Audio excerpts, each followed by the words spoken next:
या शिक्षणावर उत्तम झाले किंवा हे कॉलेज सोडताना जे काही भावना आहेत म्हणजे व्यक्त करण्यामध्ये शंभर आहेत.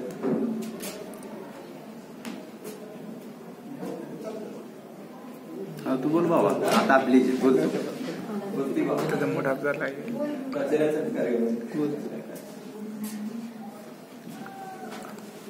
तर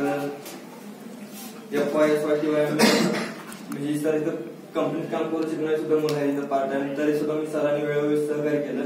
आणि कॉलेज आपला जर FYSY TY 3 वर्षाच्या काळात आम्ही एक आठवण म्हणून सांगायचं तर तुम्हाला इथे रेडचं कॉलेज आहे, तर ह्या आवारात कुठं वडाचा दिसत नाही आपल्याला, म्हणजे जरी आपलं प्रतीक असलं वडाचा, म्हणून आम्ही SY असताना ठरवलं आम्ही सगळ्या मुलांनी SY द्यायचं की वडाचं झाडाचं लागण करायचं गुरुसरोपण.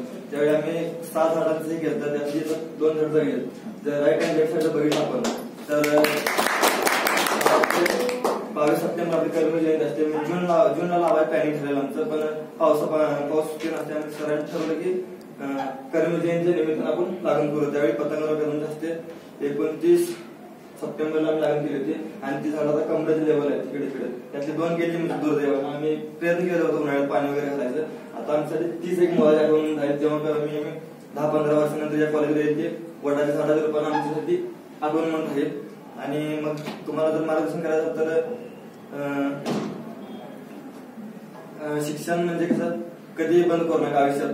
BA होईल पुढे कंटिन्यू चालू ठेवा. आणि मुलींचं तर काय लग्न होईल पण शिक्षण बंद करू नका, कारण शिक्षण अर्धवट शिक्षण म्हणजे कसं शिक्षणाचा कधी उपयोग फायदा होईल सांगू शकत नाही आपण, त्यामुळे शिक्षण चालू ठेवलं पाहिजे. आणि दुसरी गोष्ट म्हणजे आज 10-15 हजार जॉब कुठे भेटतोय आपल्याला, पण त्या 10-15 हजारासाठी आपण म्हणजे शिक्षण बंद करून जॉब करू नका, कारण आज 10-15 हजार नोकरी तुमची उद्याच लाख 1.5 लाखात जेव्हा जे काही चांगलं अधिकारी होणार आहे स्वप्न ते बरबाद करू शकतं, कारण शेवटी अनुभवाचे बोल आहेत. कारण एकदा जर बंद पडलेलं शिक्षण परत चालू कधीच करता येत नाही, कारण स्वतःच्या लाईफकडे सुद्धा मागे वळून पाहता येत नाही. त्यामुळे शिक्षण हे कंटिन्यू चालू ठेवायचं तुमचं. आणि दुसरी गोष्ट म्हणजे मग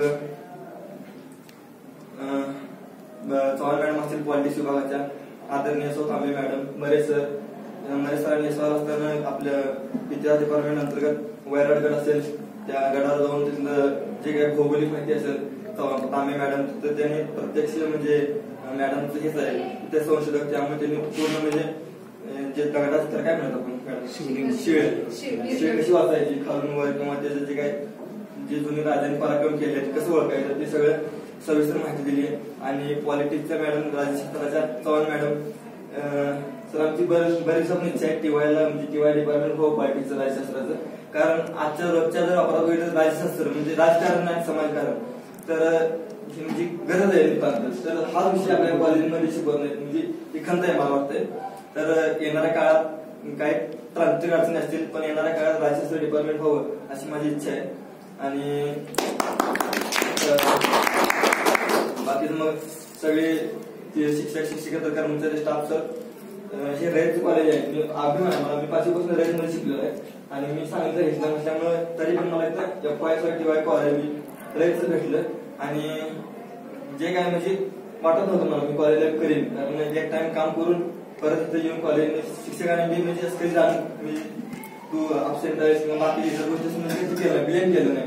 जे सहकार्य करणं आणि म्हणजे आम्ही सगळे ऑल क्लिअर आतापर्यंत, म्हणजे कुठं फेल पण नाही, काही नाही फेलेलं, आणि सगळे आम्ही म्हणजे असं म्हणजे पूर्णपणे एन्जॉय केलंय.